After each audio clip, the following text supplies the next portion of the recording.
We want to thank our amazing sponsor, the Rope Drop Queen herself, Michelle McKnight. She's a destination specialist with touring plans and can help you plan an amazing vacation. Whether it's Disney, Universal, a cruise, or an all-inclusive, she can help you with booking, planning, and strategizing to help you have an incredible experience at a great rate. Contact her today at michelle@touringplans.com. Now, on to the show. Helping you navigate the Disney parks. With the hope that it will be a source of joy and inspiration to all the world. You're listening to Rope Drop Radio. Welcome to another Rope Drop Radio. Derek and Doug talking all things Washington, D.C. That's right, it's a bonus episode moving away from Disney World and Disneyland. This time, Doug, you just got back from a vacation. I don't know, will you call it a vacation going to Washington, D.C. over the 4th of July weekend? Washington, D.C. is very Disney-like in that it is a trip, not a vacation, and that you have to plan. And right now, that is true more than ever with the planning side of it. So very Disney-like from a lot of different ways. So that's an interesting way to go. Yeah.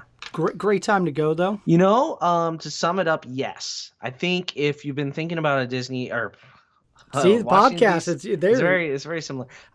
Been thinking about a DC trip, not sure what you want to do this summer. Really, I wouldn't hesitate to pull the trigger and do it late July, early August. There's still time. You got to plan it more than 30 days out for sure, and we'll get into why that is the minimum right now. But who knows what the future holds as well. But it is. Shout out to the unofficial guidebook. I know you had one with you, but they do a Washington, D.C. Book as well. And I actually did an animation for it. So if you haven't seen that, check it out. If you haven't seen the book, check it out. And Doug, you got one, and yes, it definitely probably helped you out. It is useful, very detailed, like all the other unofficial guides. It doesn't make as good a doorstop. It's not nearly as thick as the Walt Disney World book, but that does make it more manageable. Breaks down the different neighborhoods of the district, where to stay, how to stay, a lot of hotel information, food. It is exactly what you'd think it is, and it is a very useful planning tool. Definitely recommend the unofficial guide to Washington, D.C. It was helpful for sure, Derek. There you go. Well, let's talk about where you stayed, because you know, Walt Disney World, you got to plan way in advance, and there's a lot of resorts you can choose. What are you looking at when you stay in Washington, D.C.? So location might be kind of like Disney World. You can choose to stay near the mall or all the main attractions of Washington, D.C., or you could choose to stay in the suburbs. That kind of be the equivalent to the off-property sort of stuff, and take the Metro in. Metro's very easy to use. We used it quite a bit, but since it was the 4th of July and because of the fireworks, we decided we wanted to be within walking distance of our viewing area. So we actually stayed south of the mall, which is not very touristy. It is more of the working side. So it was like dead after like 3 or 4 o'clock, and the whole holiday weekend, it was just a ghost town for multiple reasons. So one drop, it's only, so many hotels that sleep 5 in one room. So that really narrowed it down for us. But, just north of the mall, kind of north of the Natural History Museum, that area towards the White House, probably the most popular place to stay. And there you find Disney-like prices. Foggy Bottom is another area that's good to stay and only a couple metro stops away. Otherwise, you can go out in the suburbs in Arlington, Virginia, and get nice, cheap, clean hotels metro in. But then once you metro in, you still got to get to where you're going. So it does take some extra time. But ours was good. Good. One thing before I even get into the museums and the more interesting things you did, I got to talk fireworks at the 4th of July. One, yes, they blow up constantly where we live for about 5 days. What are the laws in Washington, D.C.? And let's talk about what you guys were able to see on July 3rd and July 4th. I don't know that we heard many fireworks at all until the actual show on the 4th. What? So you can, I mean, where I live, you can hear them starting on the 30th, basically. Yeah, I know. We heard fireworks at our house before we left. I think we heard 1 or 2, and it's more the game of firework or gunshot. It's just urban areas. You just don't have nearly the fireworks. Saw no fireworks stands. We also we went to we walked quite a bit through neighborhoods and stuff, never saw any. Now on the 3rd, the Washington Nationals were supposed to have a big fireworks show, but it got rain delayed and rain delayed and rain delayed. So it ended up to where the fireworks were going to be like 4 hours later than they were supposed to be. So they ended up not doing them. And I know that made national news. Like, I saw that. Yeah. Yeah. Like then on the 4th, it got retweeted. On the 5th, it got retweeted that they're canceled the fireworks. And it didn't say the date that it was canceled. That show was actually supposed to be on the 3rd. It was actually supposed to be at like 9:30 at night.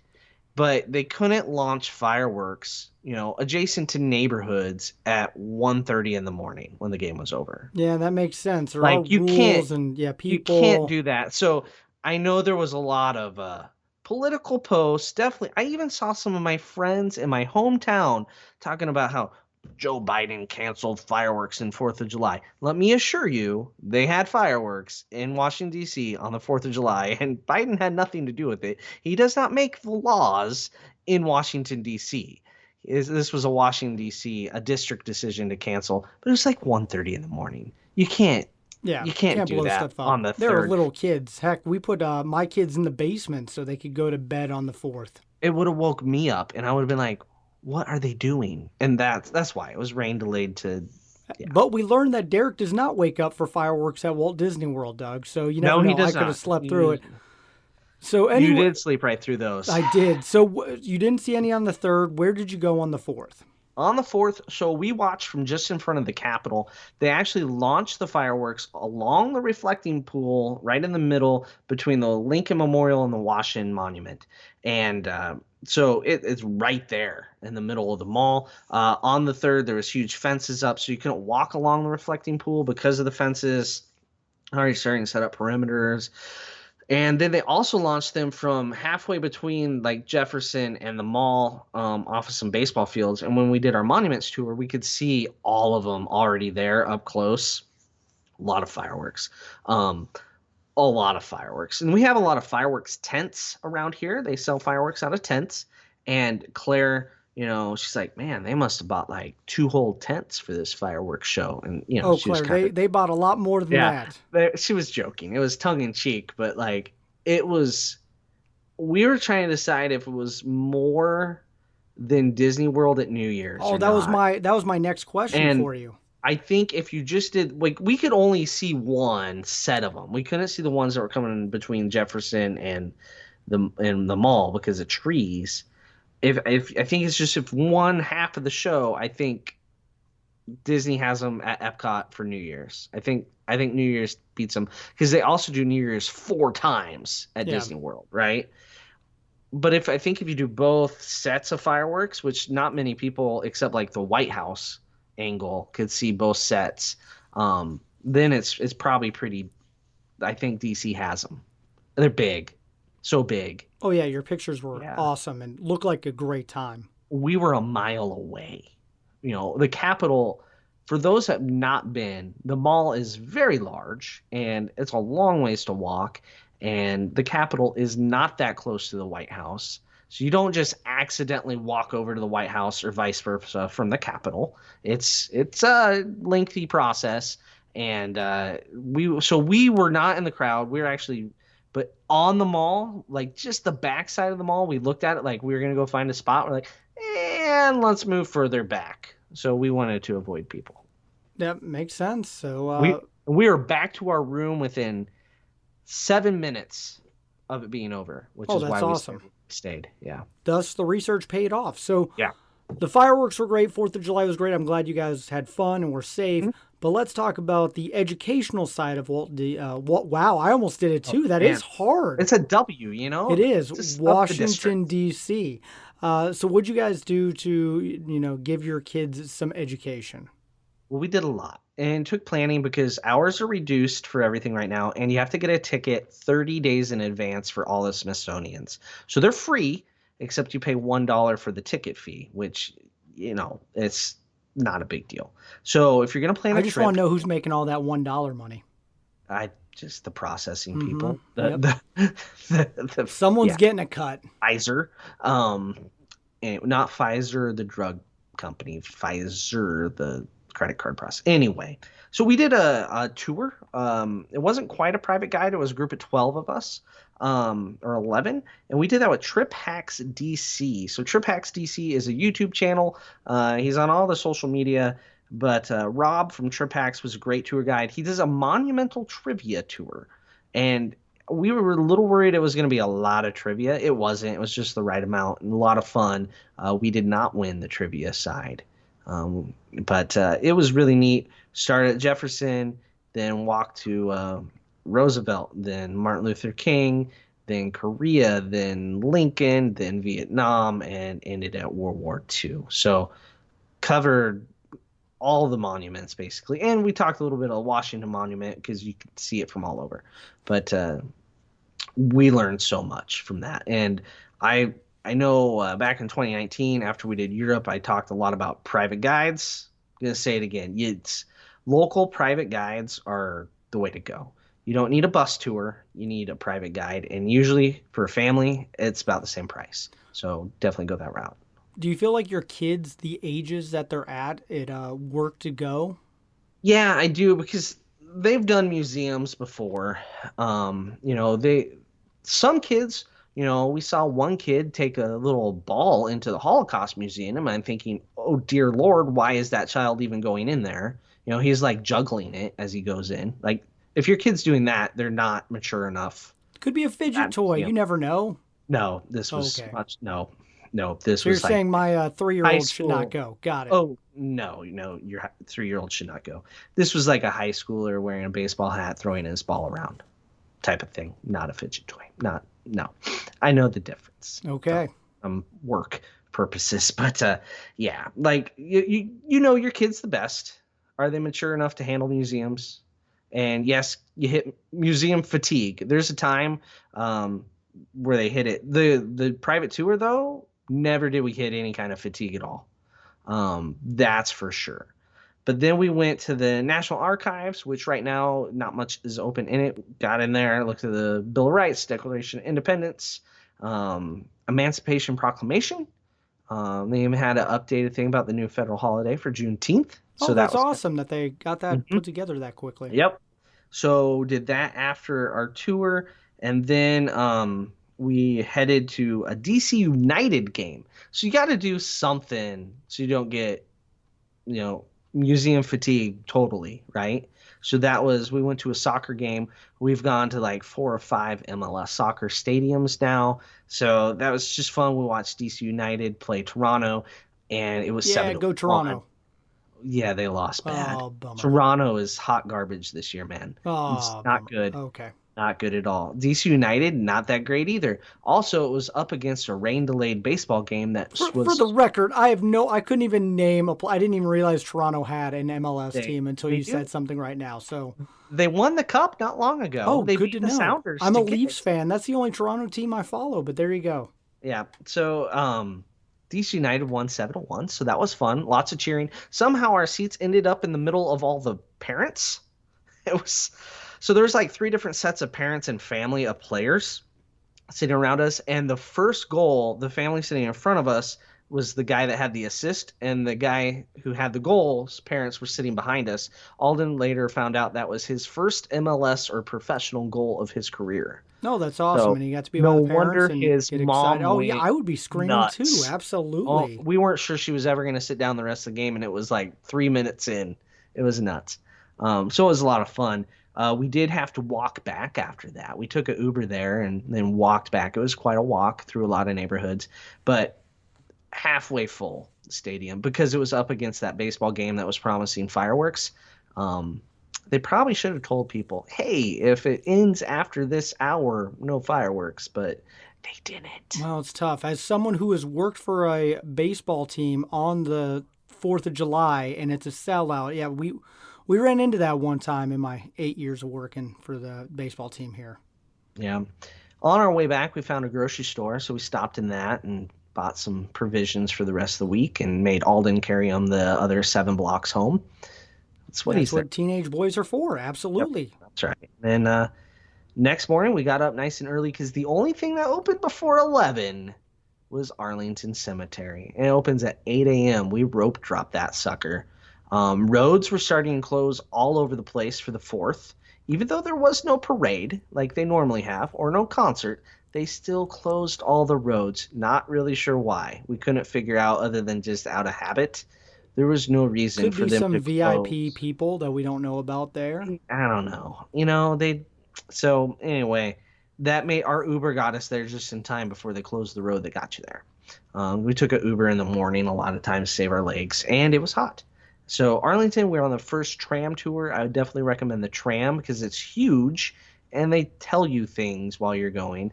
So we saw where Ruth Bader Ginsburg is buried. She doesn't have her headstone yet, but we did see that, along with Kennedy's and the Challenger and all the others. We saw the changing of the guard. Did all the things there. That was really good. A nice place to get perspective on the 4th. Very patriotic thing to do on the 4th of July. Go to Arlington Cemetery.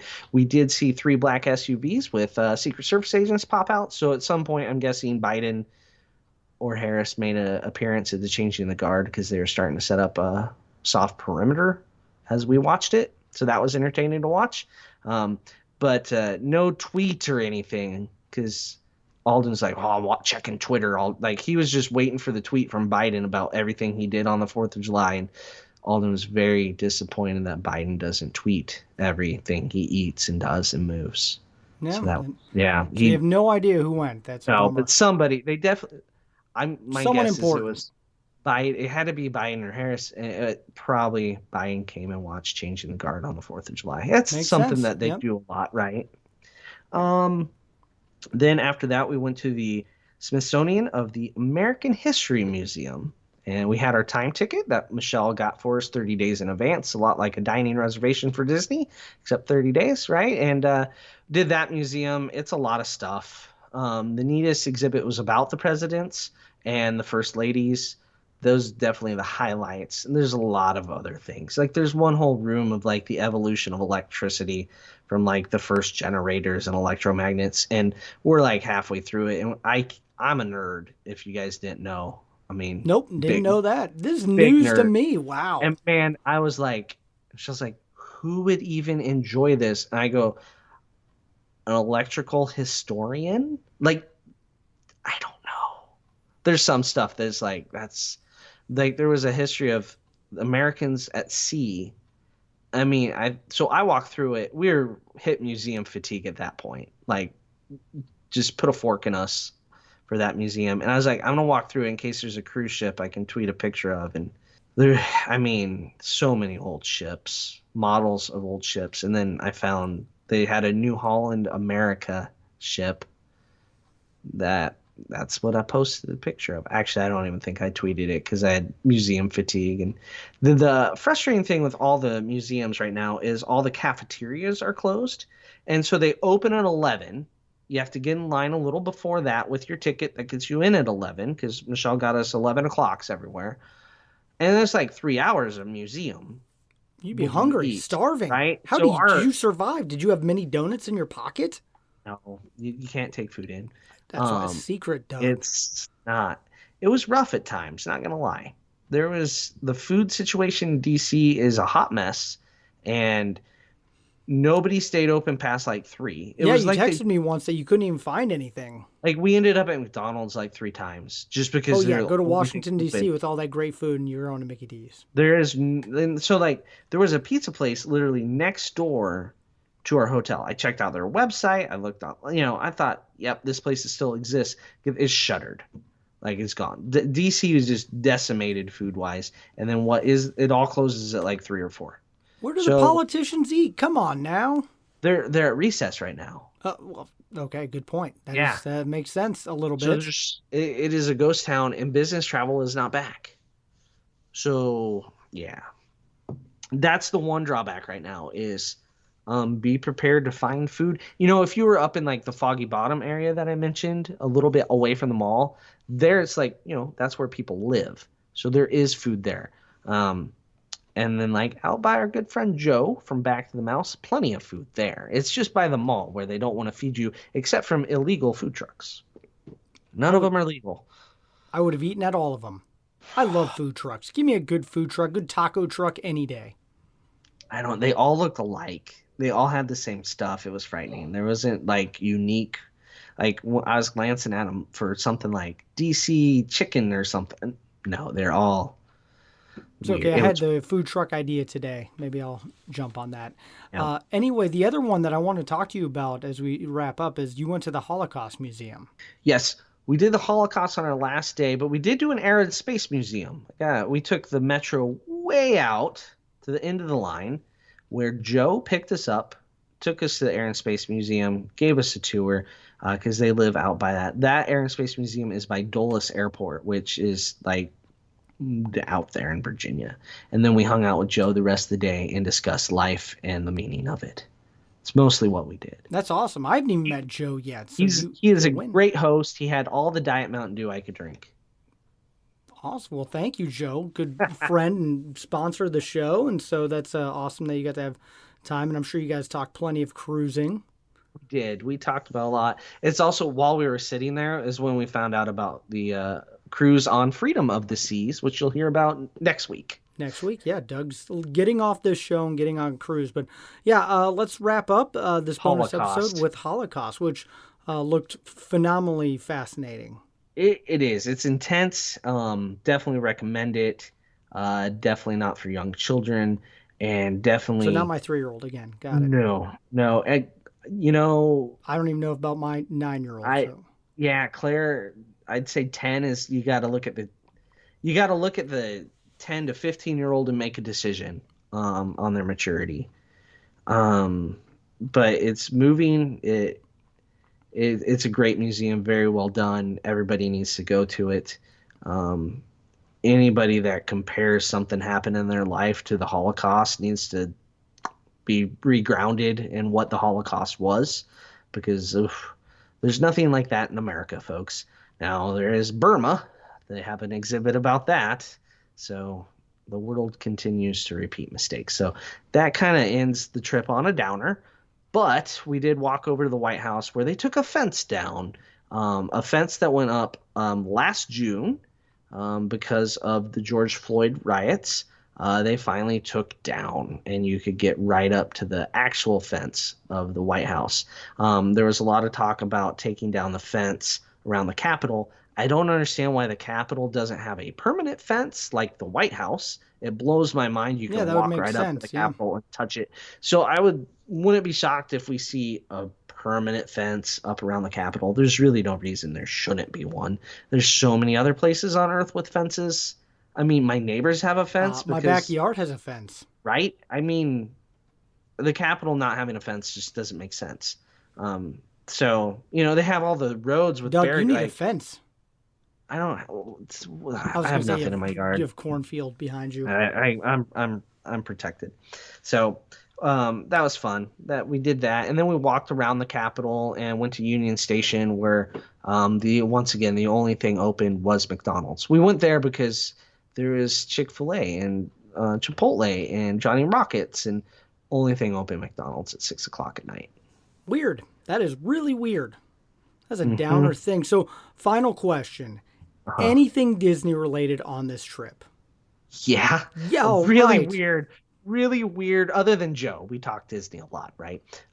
So get in the elevator one morning with the family, and if anybody watches YouTube vloggers, there's a vlog called See You Real Soon with Joe and Ashley, and Joe is standing in the elevator, and I'm like, oh, see you real soon. It was the most awkward conversation I've ever had. I'm really suck at it. So if you Wow. ever think, if you see us in the park and you're like, I don't know what to say, it would be so awkward, like talking to us in the park. No.